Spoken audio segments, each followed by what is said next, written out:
Welcome, listeners, to www.IronRadio.org, the website and podcast for all things strength sports and sports nutrition.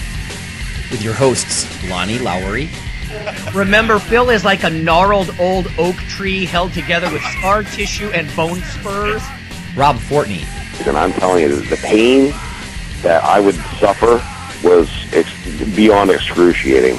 And Phil Stevens. Do it, Rob. You'll kill all those nerves. Thanks for listening. Welcome, Iron Radio listeners. This is Lonnie Lowry. I'm an exercise physiologist, and I'm a licensed nutritionist, and I'm a former competitive bodybuilder. And this is Phil Stevens. I run Strength Guild. I'm a competitive powerlifter, Highland Games athlete, and all-around superb man. Nice. This is Dr. Mike Nelson, faculty member at the Carrick Institute, creator of the Flex Diet certification, and a bunch of other stuff. Yeah. Yeah, there you go. Yeah, might be teaching for Georgia Southern University doing exercise phys again in fall, assuming they get enough students. I take it that's online? Yeah, it's online. Yeah, I'm actually in the process of converting some of my formerly in-person courses to online. I used to do that primarily in the summer, but now even during the school year, you know, even smaller universities are like, we really need to jump into the online segment as long as we know who we are, like not trying to pretend we're University of Phoenix or something. I don't know. Remember your niche sort of thing. But Yeah. in fact, I'm going to go to a little Quality Matters rubric kind of thing that's going on in Cleveland here in a couple of weeks. I don't want to bore people, though. But basically, there's, you know, you don't just throw a bunch of stuff online and say, here's a course. You know, there's some considerations, but Yeah, the course we did for the Carrick Institute, we started that literally 4 years ago and taught the first module this year. So that was an entire 300 credit course online, but yeah, it's not as easy as what people think it is. No, and when people hear something like, oh my God, it costs between several hundred and maybe $4,000 to take an online course, I remind them, it's like, this is for university credit, bro. Yeah. You know, this isn't just a little workshop or something, and universities are, you know, that's why people take out loans to go to school. Yeah. I mean, it can be pricey. Anyway. Okay. I have one listener mail that I would like to get to. It's a little bit of a loaded question, and I'm looking at you, Adam. I'm just joking with you, but we'll give you some good information here. And then I have 2 bits of news on grains. Grains are so controversial, I think, in the fitness world. You know, are they good? Are they bad? Because some people say, oh, whole grains, so good for you. And some people say grains are the devil, you know, avoid them. So I'll offer a little bit on that. And then we're going to talk in our topic of the day, everyone, behind-the-scenes event prep. From both the muscle sports and strength sports perspective, like Phil's planning all the time doing these cool events, and then even from the scientific side, and Mike and I will chime in about how do we begin? Like if we're going to go do something, what does it cost? Who do you talk to? How do you get this stuff moving? How do you actually get active in your field? So let's start with the mail, again from Adam. He says, hello. My mother-in-law is in her 60s and has osteoporosis. She's thinking of starting to do resistance training, but it's a little apprehensive about high protein and heavy weightlifting, especially since her doctor recommended the opposite. I've tried to find solid research on this topic, but I have found that the internet and podcast world is very limited. I've been listening to Iron Radio for over 8 years now, and I do not recall if you've directly discussed this issue. I'd like to refer her to specialists on the topic because I'm pretty sure she doesn't think her meathead son-in-law knows more than her doctor. Any info would be greatly appreciated, Adam. Well, the reason this is loaded, Adam, partly is because, A, we're not physicians, and you really should get medical clearance for her. If the doctor isn't willing to have her do anything, he should have a good reason for it, though.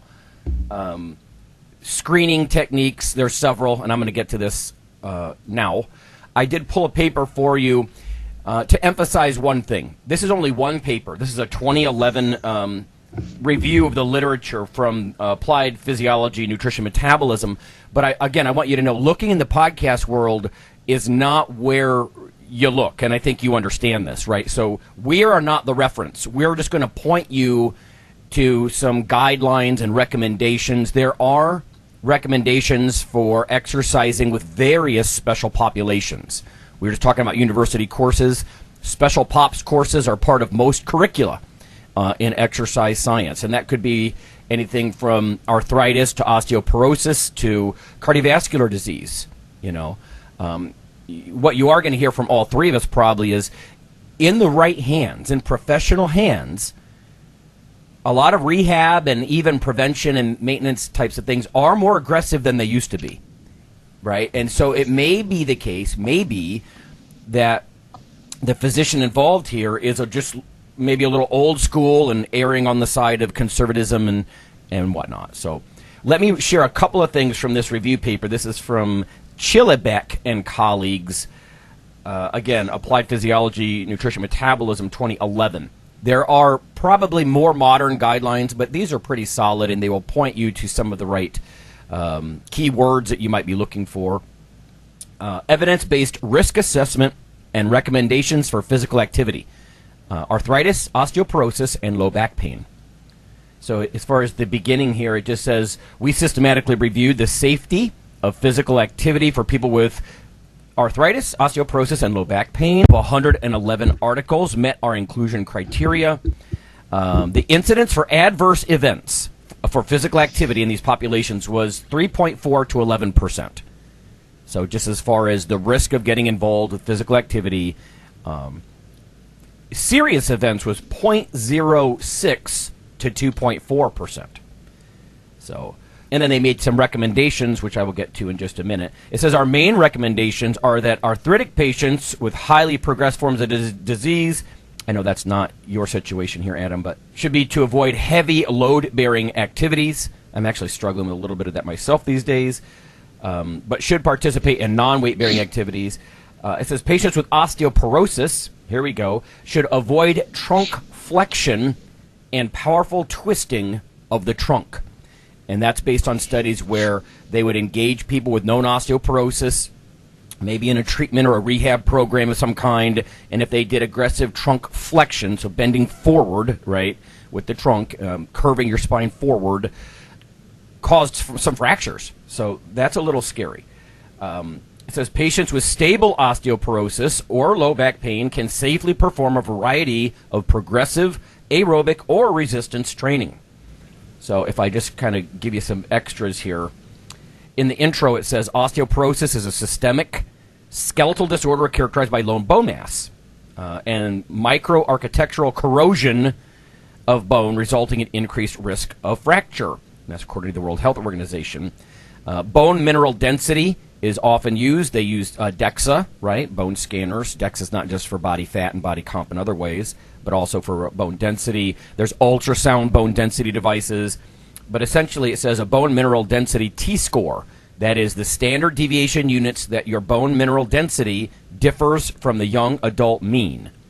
And at the femoral neck, they often look. Lumbar spine, femoral neck, right in the hip. That's one of the things they look at to get your T-score. If the patient has suffered a fragility fracture after age 40 or has recently used glucocorticoid therapy for 3 months, then the patient is moved up one risk category. Because, again, some of those corticoids used for anti-inflammatory reasons, but they can be rather hard on your bones. So as far as the T-score, though, it goes on to say the World Health Organization defines osteoporosis as a bone density 2.5 standard deviation units below the mean for young adults of the same gender.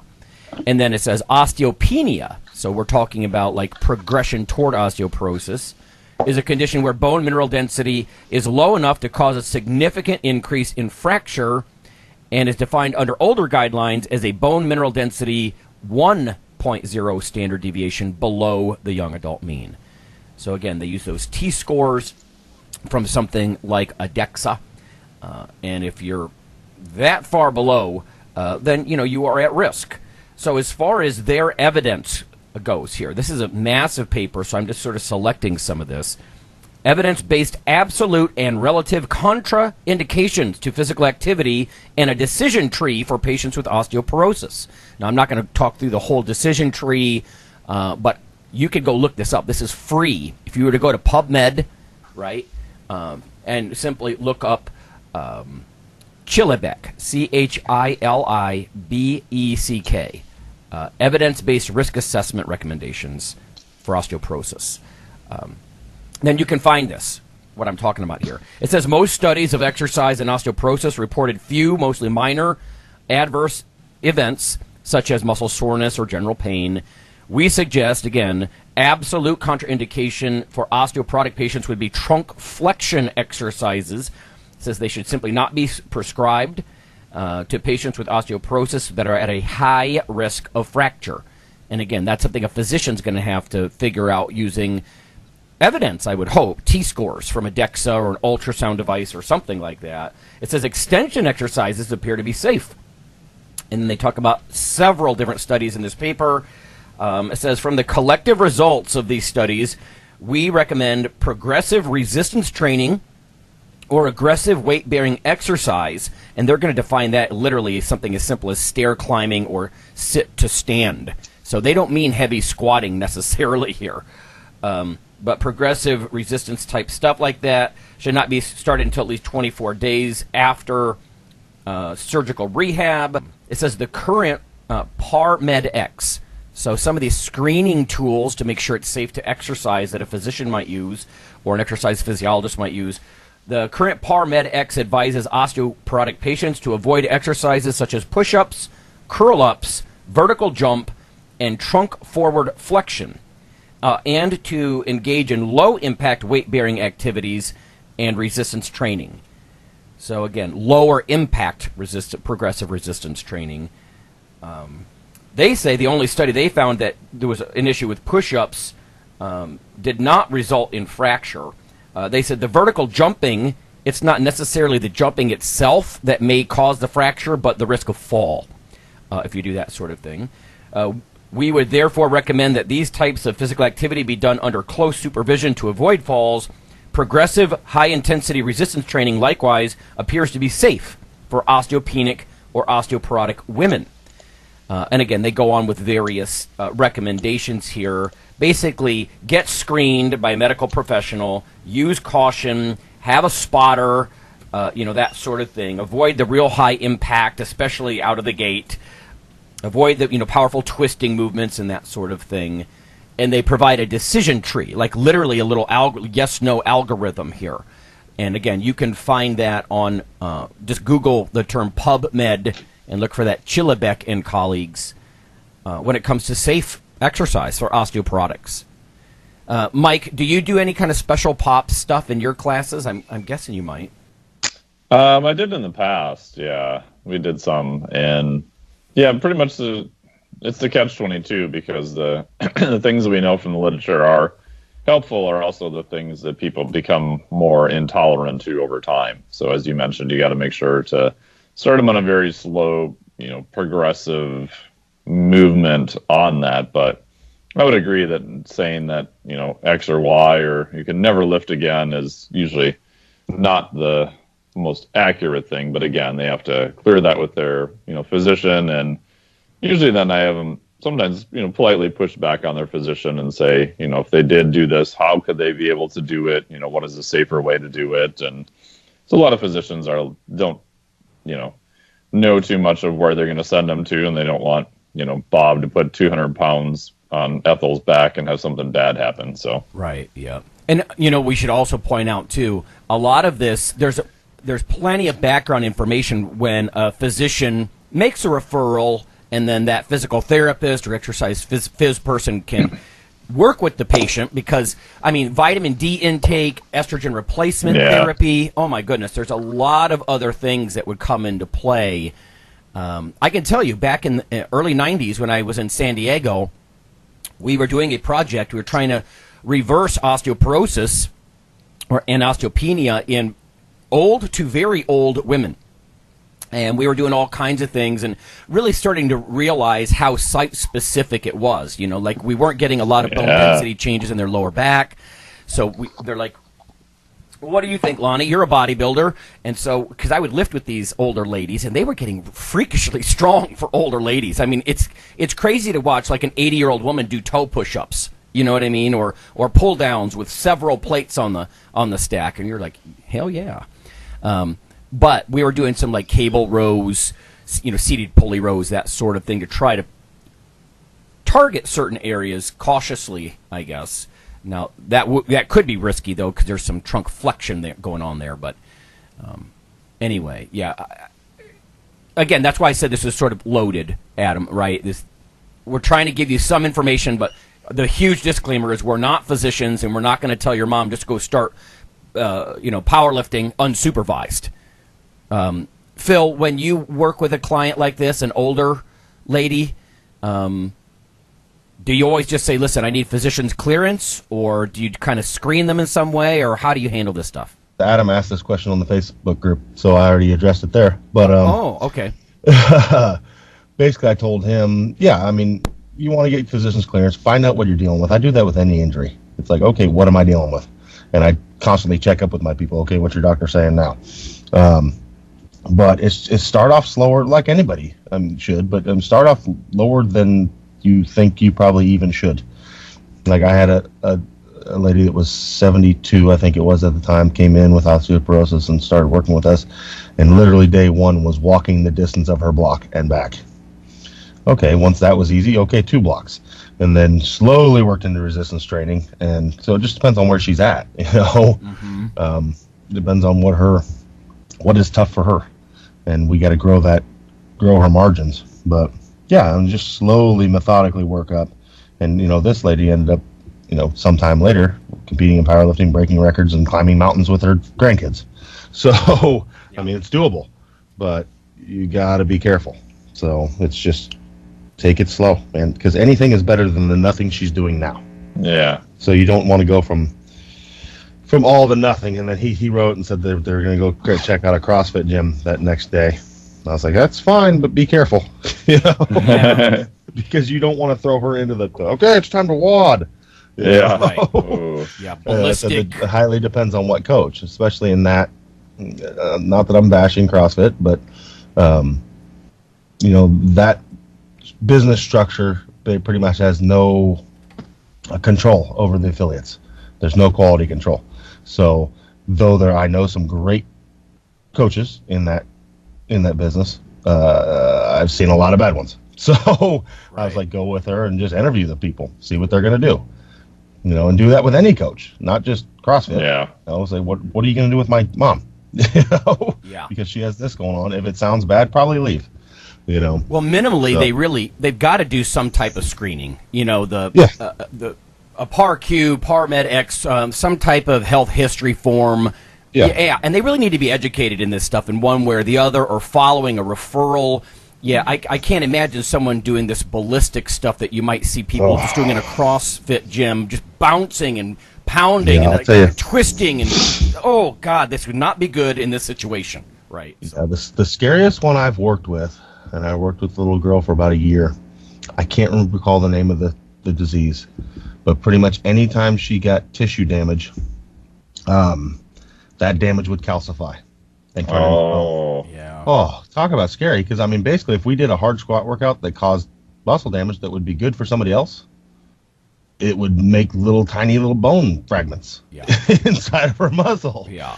So basically, we had to do things that would not, we got to get you stronger so you can walk good, but we can't cause any, hypertrophy. We can't cause any tissue damage that'll make your muscles bigger, because then I'm just hurting you more. Yeah. Oh. So, you got to deal with what you're dealing with and take it slow. People tend to want things right now. And that's not the way to go most of the time, even with healthy people. So, right, yeah. Back in the early 90s, it was very controversial whether or not you could even reverse the osteoporosis, without something like a hormone replacement or, or vitamin D and calcium and. So I I haven't been up on that literature about how reversible these sorts of things are, knowing how adaptable the human body is, but again, hormones underwrite tissue mass. Yeah. And so when sex hormones are much lower, like you see in a postmenopausal lady, you can't expect them to have the same kind of responses, in progressions as younger people. And again, this is medicine, and that's why I said it was a loaded question. We're just giving you some info here, Adam, right? Because you really got to go. If you don't like what the doctor is saying, then go to a more progressive doctor, right? Yeah, Get another opinion. I mean, the point you gave is great. I mean, if this was my mom, we would take a holistic approach. Yes, the physical training plus, but also, where are the hormones at? Where's this at? Where's your vitamin D at? Your diet. All of it's going to be addressed. Yeah. You can't just expect her, okay, mom, keep doing what you're doing, and we're going to train hard. Right. You need to check everything out because that's not going to fix some of the underlying issues. That's right. And he did mention protein. I can only tell you, Adam, my research on protein suggests that it actually, if anything, helps bone density. It certainly doesn't harm it. And I'm not winning a Nobel Prize. Beth Dawson-Hughes, I think Lehman did some of that stuff. Other people have looked at high-protein diet, side effects, including bone loss, and really not found it to be there, especially if you're resistance training, right? Mm-hmm. Having said that, I haven't looked at data specifically in old people, but I'm highly doubting. In fact, I'm actually concerned that cutting back protein, because some people think it hurts bone loss, again, with an uninformed health practitioner or whatever, cutting back on it because you think it hurts bone density, I think would actually be detrimental.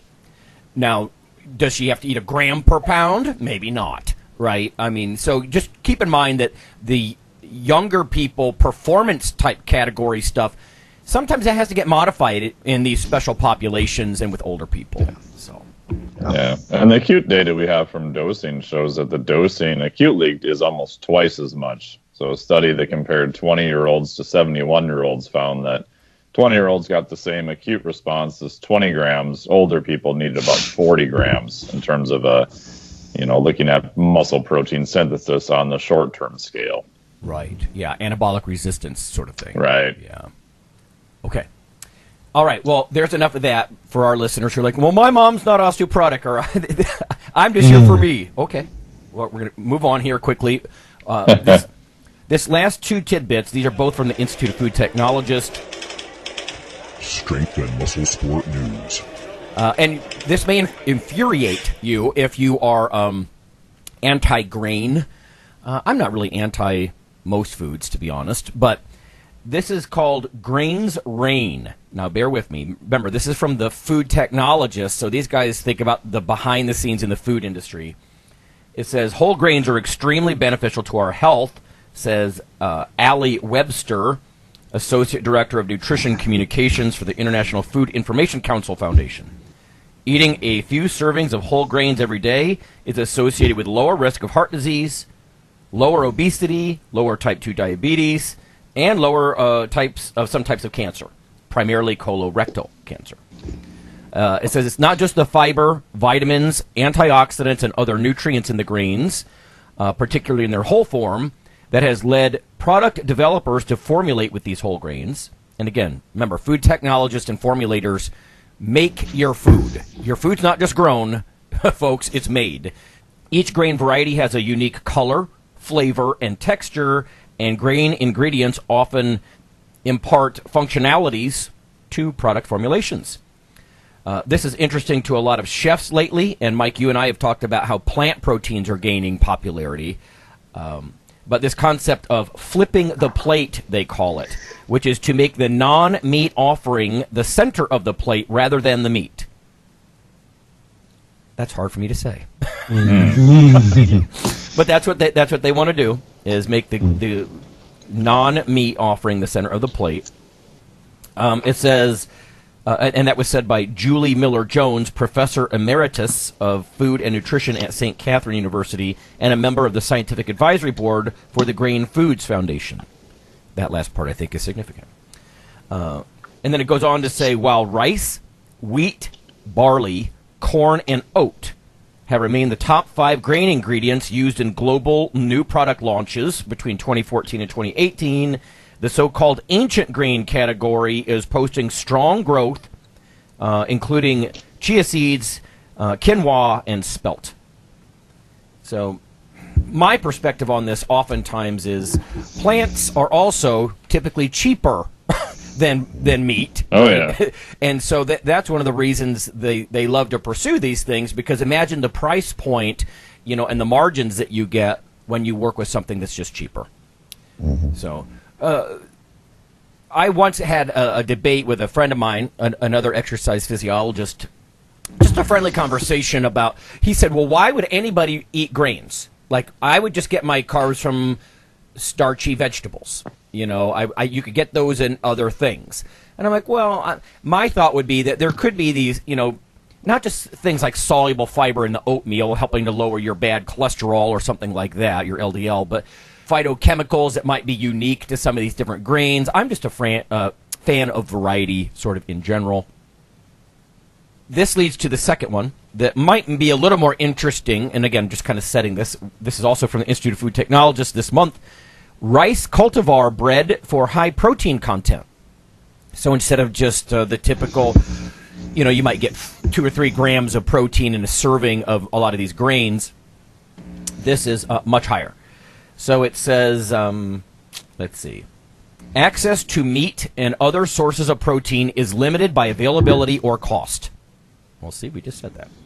Spurred by the prospect of helping to alleviate a worldwide malnutrition problem, Louisiana State University professor Harry Utomo, U-T-O-M-O, and his team of researchers developed a high-protein rice cultivar.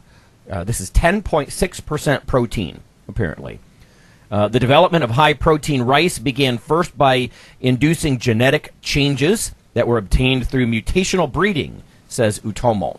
And he says this is a traditional breeding technique, but still, they identify the mutants, right, the ones that are really higher protein in the lineup.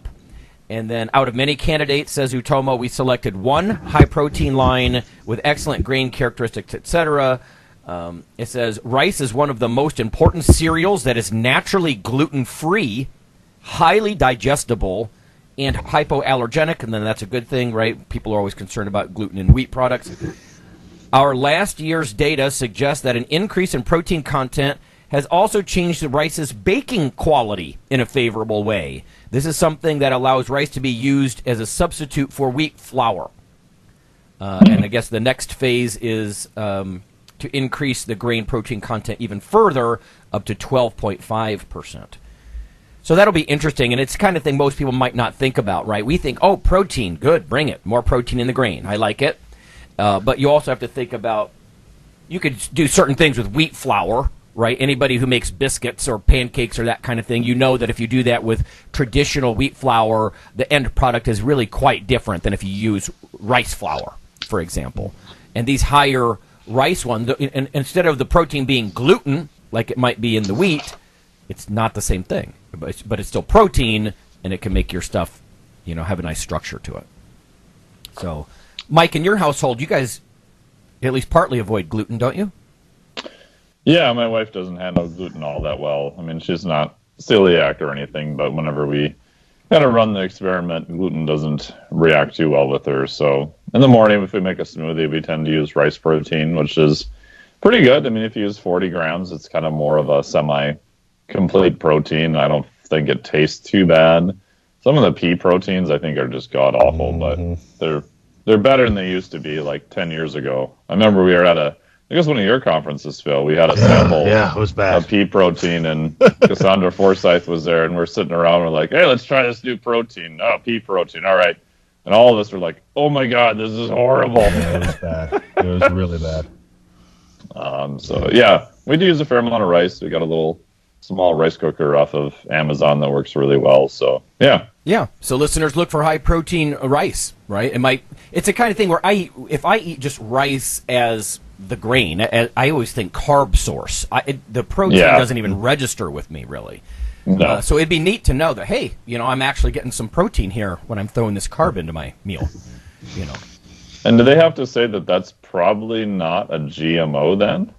Because I know a lot of the big corporations have gone to more, they say selective breeding process so that they don't have to say that it's a GMO, which might technically be correct.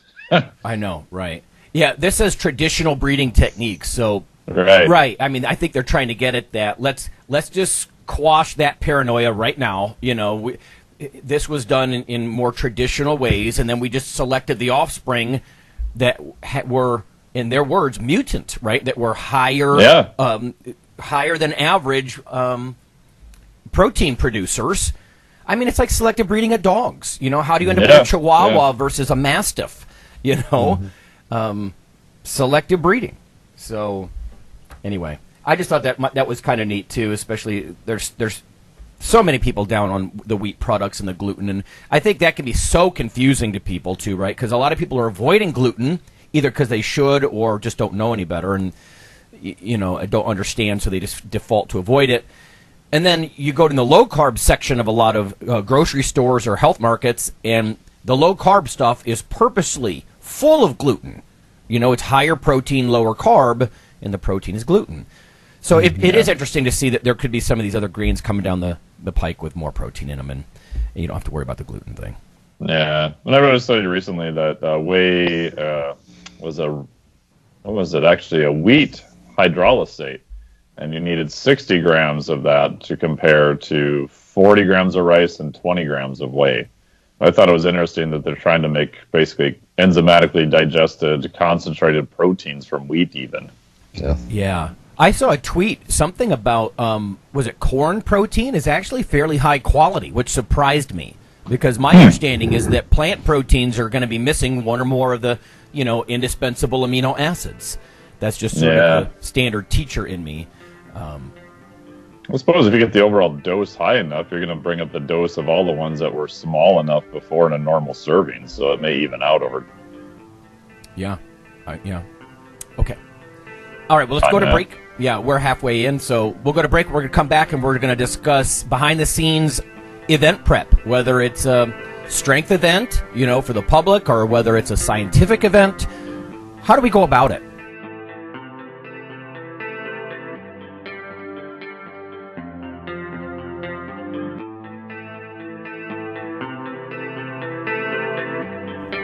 Hey listeners, this is Dr. Lonnie Lowry. If you've ever had anyone critique you on your protein intake as part of your weightlifting lifestyle, oh, you poor meathead, all that extra protein is going to rot your kidneys or weaken your bones or dehydrate you or give you gout or who knows what. There is a book available. You could simply Google CRC Press and Lowry. And what I've done is reach out to experts all over the world and create a book, a single compendium that you can hold up and say, this is why I consume extra protein. This can be very valuable when you're being quote-unquote educated by various professionals on the topic. There's an enormous amount of literature in this book on the safety, the effectiveness, how protein works in cells, the history of protein and weight trainers, much more. So again, please check out CRC Press and Protein and Lowry. You can just Google that, and I do, full disclosure, I do make a small single-digit royalty on the book, but that's not why I did it. I did it so we can all have something, our particular population, to both defend what we do and to inform our nutrition and our eating. Thanks.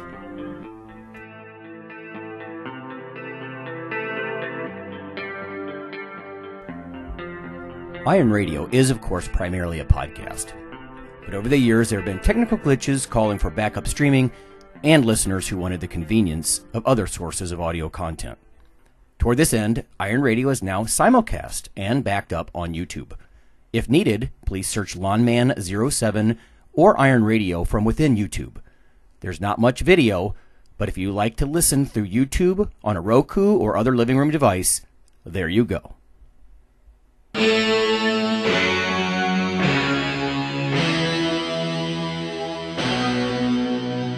Like your weekly fix of Iron Radio? In addition to being a popular institute on iTunes, we are also on email. Simply go to www.ironradio.org and sign up for the voluntary email. you'll get a once per week email, no more. That's little more than the show notes and a link to the audio. So go for it.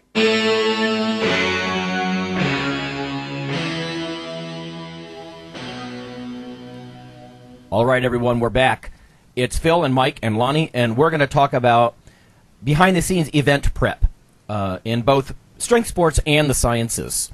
Like, how do we do what we do? And if you would want to consider these things yourself. So the first question I'll have for you, Phil, is how do you begin? Like, you've ran several events. You're working on the big thing with Jim Wendler this summer. How do you start? Oh, number one is the concept. I mean, of course. So what do you want to throw? And you need to get something together that's, hopefully going to attract people. Like this one with Wendler has been about, more than 5 years in the making. So, and the biggest part of that was just getting Wendler to come out of his cave. So, to agree to come out of his house was the biggest thing on there. But in that's also the concept. That's a lot of the big draw. Like Wendler he went up to Swiss, but other than that, he doesn't come out much. So this is a chance for people to, see a Sasquatch out of its natural environment. So that's part of the big draw. As far as I know, he hadn't done like a public seminar since the one I went to 10 years ago. So that's number one, is just figuring out your concept. Number two is, timeline. Generally, we're rushing this thing because I got the okay, and I was like, okay, let's do this before he can back out. And I booked hotels and everything for him. Normally, I'd like to have a year out, because it takes a lot more planning than you think it should. Yes. And just think everything takes time. Luckily we've done enough of these, and I have a big enough venue, so that tore some of the time down. So we're just throwing it at my place. So that brought our timetable down a little bit. But and then getting involved with people, get help that is solid and reliable. That's a hard one. I've dealt with events where some of the help wasn't, and then what happens is it falls down on you or some others, and then there's you get a little angry at each other. So number one's good concept, and then getting people, and then just realizing the work you're going to need to do, it's probably twice that. It's going to be twice as much as you really think. So yeah, the timeline idea, that's solid gold, right? A year timeline is really, really important, because you got to get the word out. You got to coordinate all these, partners, and we'll get to that. But yeah, I love the timeline thing, like literally an arrow across a page with some dates on it, right? Yeah, I mean, to pull off what I pulled off in a few weeks, I'm not tooting my own horn now here, but I'm just speaking reality. I have more strings to pull than the average person. So, yeah. I mean, getting these other people involved, it was a lot quicker for me than it would be the average person. So we were able to pull this together in a very timely fashion and get some sponsors behind it and things like that. But I'll tell you this, I mean, this is the first annual. The planning for the second annual will begin about 2 weeks after this one's thrown. Yeah. Yes, So that's when we say, okay, let's start planning number 2. And then the next one we'll really be able to push it up, and that's the plan. Let's push the next one big. We knew we wanted to go big with this one, but we knew we had to keep it in scope of our timeline. So right. Now, Phil mentioned being able to have resources and pull the strings, and obviously a lot of that stuff happens in the sciences too. People data that you have, whatever it might be. But you speak a lot, right? So how does that begin? Does someone just get a hold of you? Do you pitch an idea? I thought it might be fun for listeners to hear from you. Yeah. It just depends on the events. Like some of the events, like the Fitness Summit, I went to it the first year. I had met, Lou Schuler, I think, was it right around that same time at the 2011 ISSN that you were there at. We hung out afterwards and stuff. And I just ended up going to the event because I'm like, hey, it looks like a fun event. Talked to, Nick Brongberg, the organizer, afterwards. I didn't even know Lou was involved with it at that point, to be honest. And just said, hey, if you're looking for presenters next year, let me know. And he's like, oh, okay. What do you do? And he's like, oh, well, we might let you know. And so he went and talked to Lou. He's like, oh, yeah, I saw him speak at, ISSN, so he can kind of vouch for you, that type of thing. And, yeah, I've done that 6 times. I'll be there again this year. So for those types of events, it's, also helps if you know the people. Like I know the organizers of Paleo Effects, so I usually get an invite back to that one each year, although they are trying to coordinate a huge event with tons of people, so you never know. And, newer stuff is usually just a referral. So I got a referral from a buddy of mine that I worked with to do an event in Canada this past year in Vancouver, which was a new organization.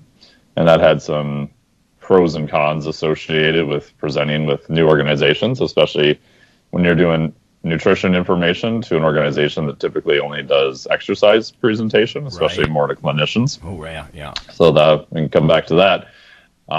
That's usually through people that I know. And I've done a few things. We just tested them out at my house here.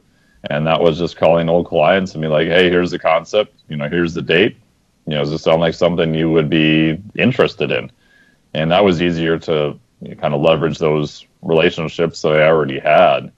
And yeah, so I don't personally do a lot of cold calling or that type of thing. I think it can work, but the other downside too, and I'm sure you guys get this too, is that certain people in the industry will ask you to be like, oh, I saw you spoke at such and such. How do I speak there? And you're kind of thinking there's some people and you've seen them speak. You're like, yeah, it's no problem. I'll introduce you.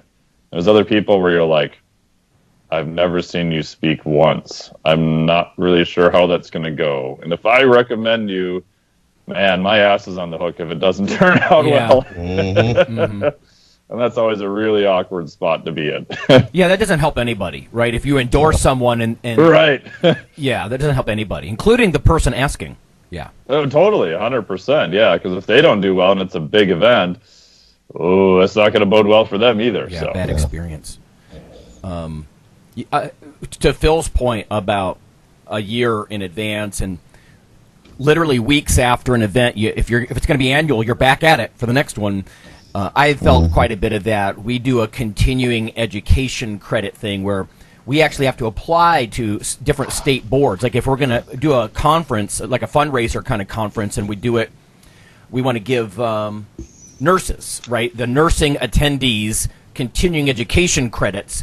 We actually have to work through state board through paperwork and applications and sometimes fees, and it takes months, and it's inconsistent.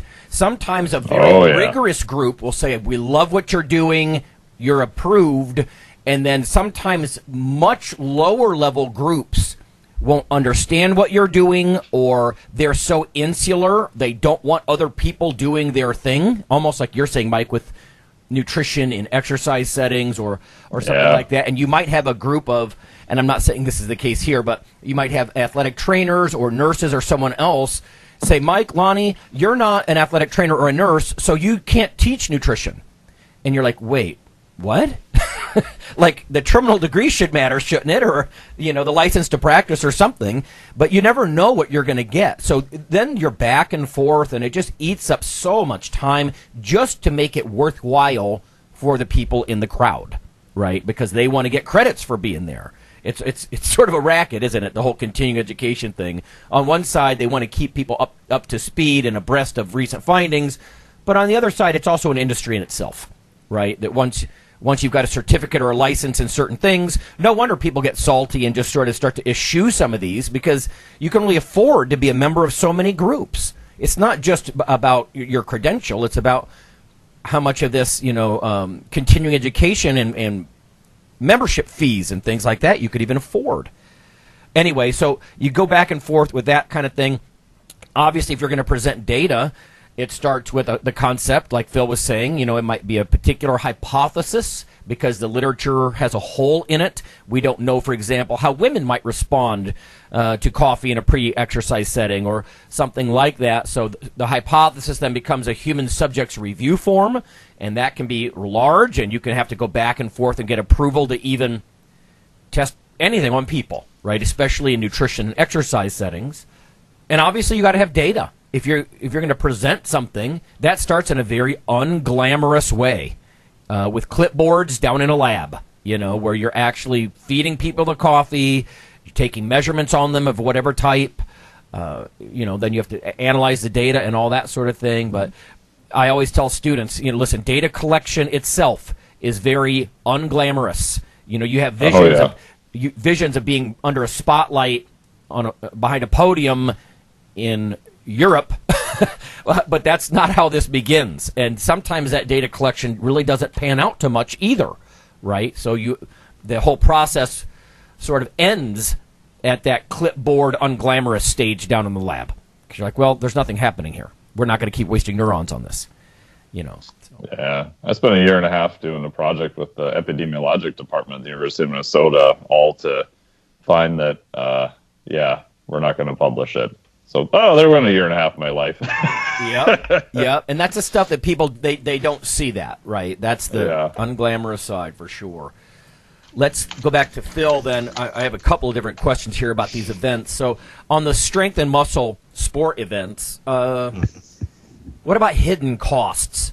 Things that need bought that you have to consider? I mean, maybe even just a highlight. I know there's probably a million. Gosh. Well, I mean, equipment is number one. So first you're thinking about, okay, I don't know, say you're doing a powerlifting meet. Okay, we need a monolift or a squat rack. We need a bench. And we need deadlift. Oh, okay, now how about the 70 people that are going to be warming up? So we need that times like 6. Multiply. So all that adds up. Restrooms is a big one that people mess up on. You don't want 200 people to show up and have one toilet. Things like that. Food, water, just enough space in general, a big enough venue. And that's why, like with this event, for instance, we decided to do spectator tickets ahead of time because then we could cap it.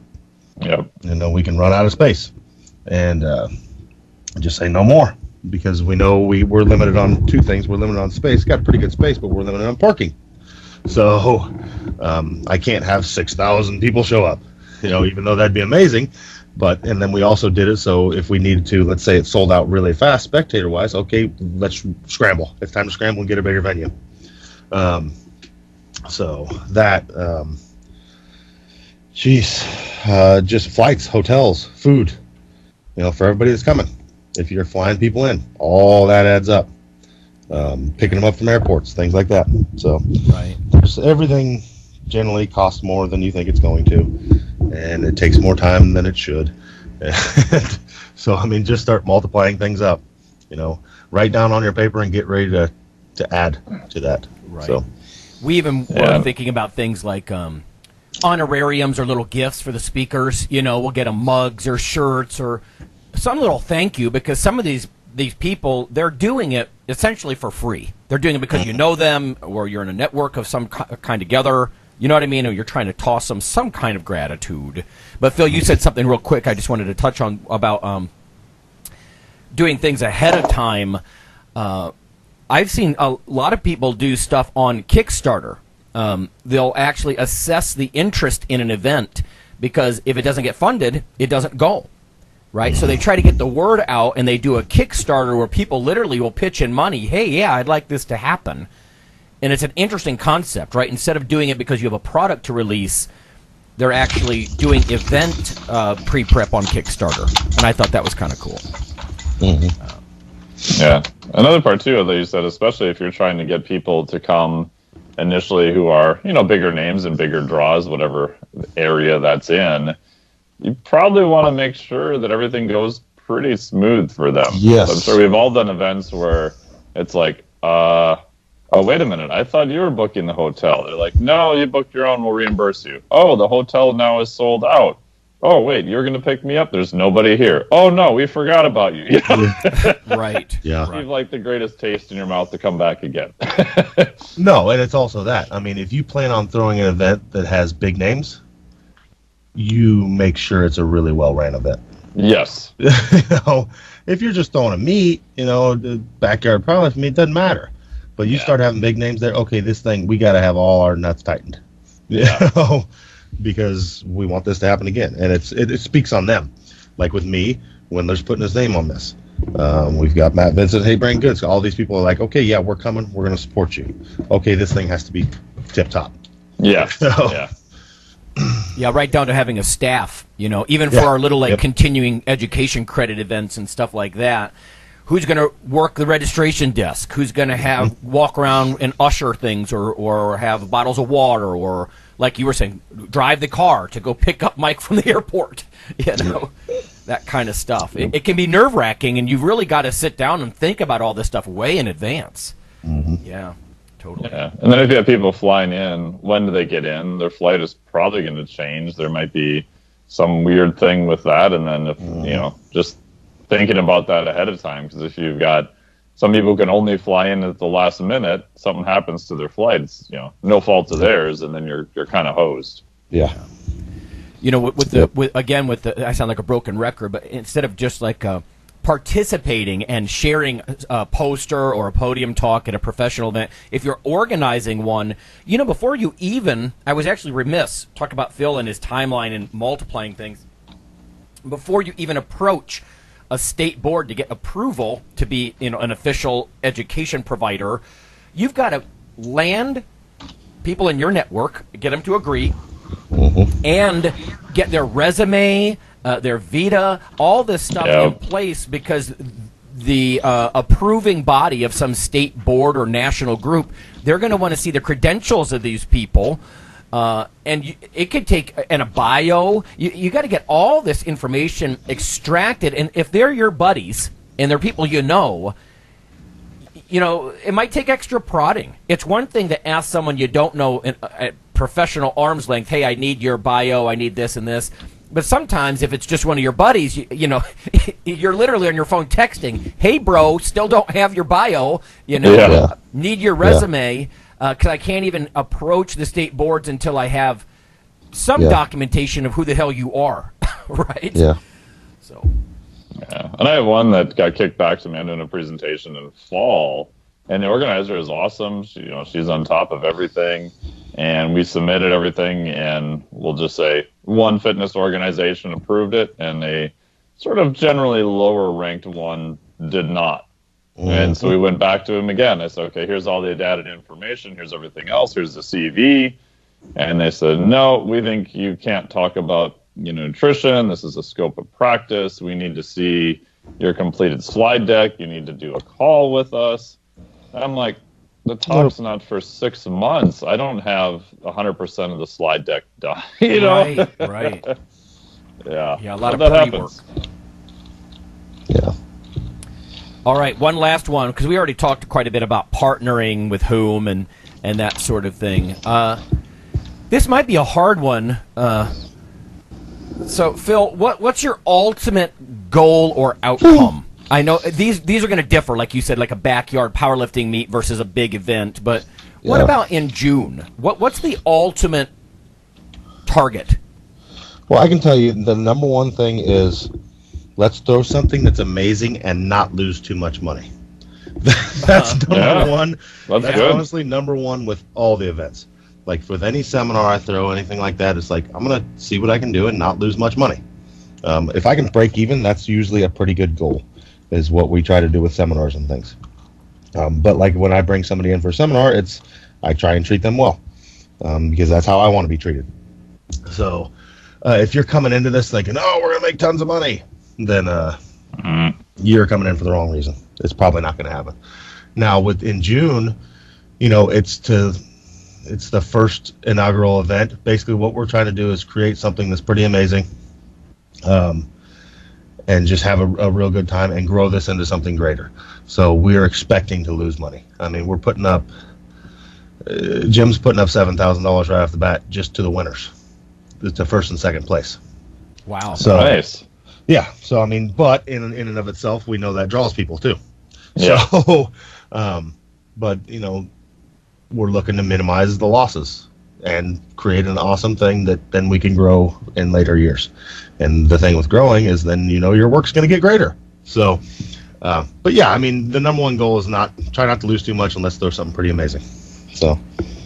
Yeah. And you know what? I like what you said about even if you lose money, a lot of businesses are like that, right? The first several years are a losing investing proposition until you build an annual reputation or you build it into something that is to think that anything's going to be profitable out of the gate is sort of naive, I think. Yes. Yes. Not that it never happens, but that seems naive. Yeah, but I just think of all the potential things you could do for profit, and especially like you running a seminar there, Phil. Like, I think just the basic economics of it are highly stacked against you, and that's not a reason not to do it. Nope. But if your only goal is to make money, well, man, there's so many other things you should be doing.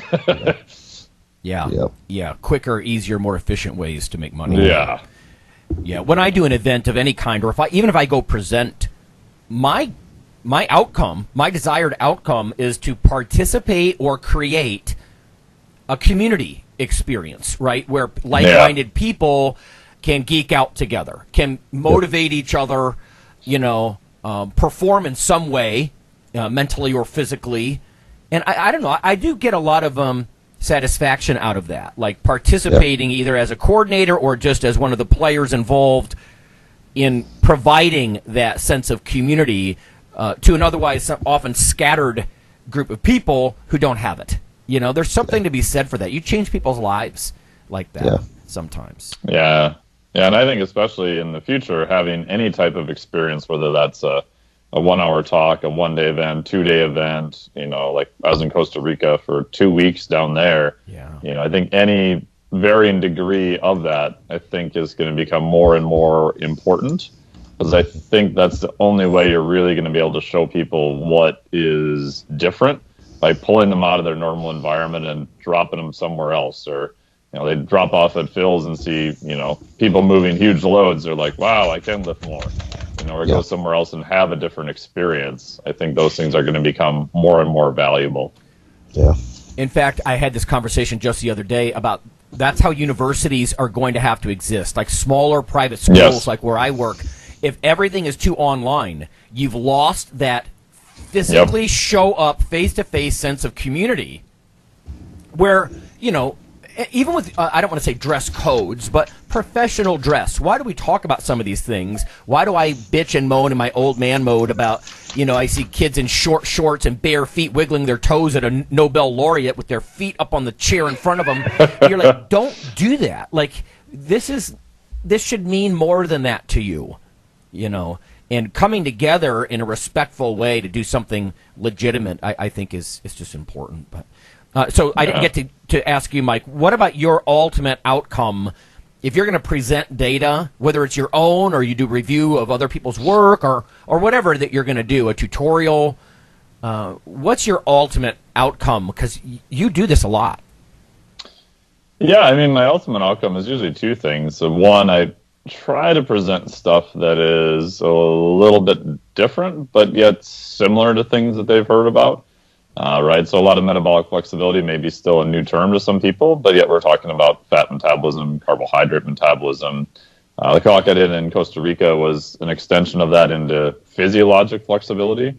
Right, so now if we look at temperature regulation, pH regulation, things of that nature. So try to present something that is hopefully accurate based on the research we have, based on some experimentation, even if that's a N of 1 or animal studies, as long as they're clearly stated.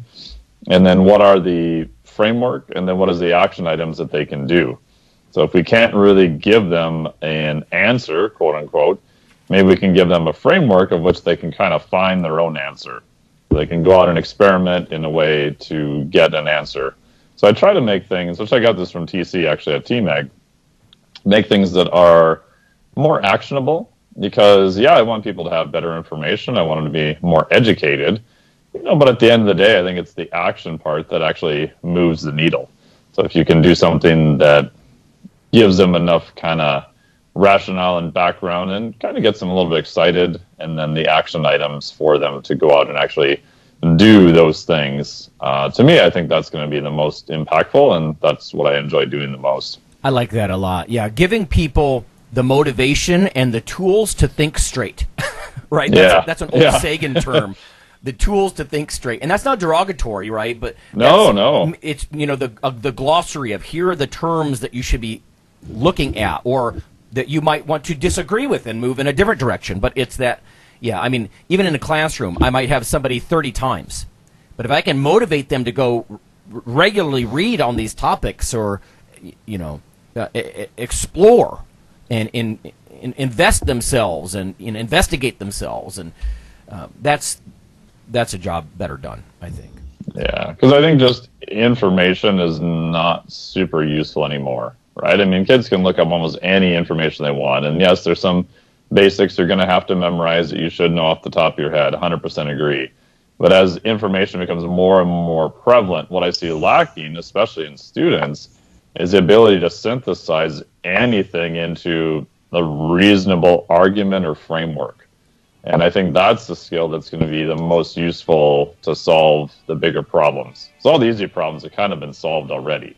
And whether you work for someone, whether you're a fitness professional or you do a different job, in essence, you're going to have to take a bunch of other information and put it into something that you think is a workable framework and then test it to see if you're right. Right. But I think that synthesis part is what's severely missing right now. Well, it's just higher on, like, Bloom's taxonomy, right? Like, yes, critique and synthesis are way above simple awareness, right? Things like that. Yeah, so I agree. All right, cool stuff, guys. I'm actually going to go lift here. So. There you go. I'm headed. Everybody have a good weekend. Yeah, all right. See you guys. Later.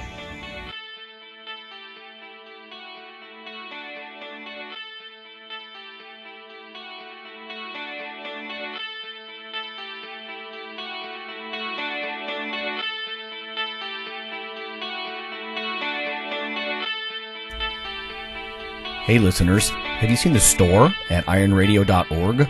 There are 3 halls in the store. One for Phil, one for Fortress, and one for myself, Dr. Lowry, and they're thematic. So you can go into our Halls of Iron store and choose based on your goal.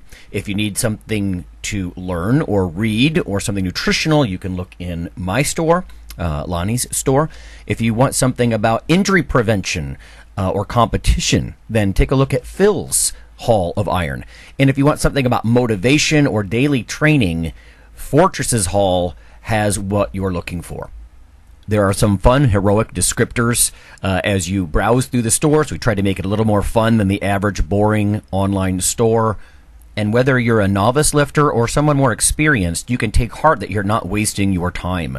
The things that we put in each Hall of Iron are actually based on our own recommendations. Protein powders that we know to be good, knee sleeves, wraps of some kind, things that Fortress uses in his own training. The stuff you see, you know is good. This way you don't waste time. So check out the Iron Radio store at ironradio.org and let us know what you think on the forums, and certainly you can request products and we will screen them before they go in. So thanks for listening.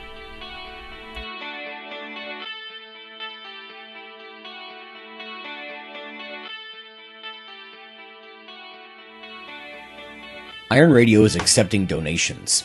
If you like what we do, the professors, the scientists, the bodybuilding show promoters, the athletes themselves in powerlifting and bodybuilding, please consider making a donation or maybe buying something from the ironradio.org store. We also are accepting supporting members. So for $4 a month, which is frankly less than the bank sneaks out of your account in fees, you can step up and support a form of sort of public radio for the bodybuilding and powerlifting and strength community.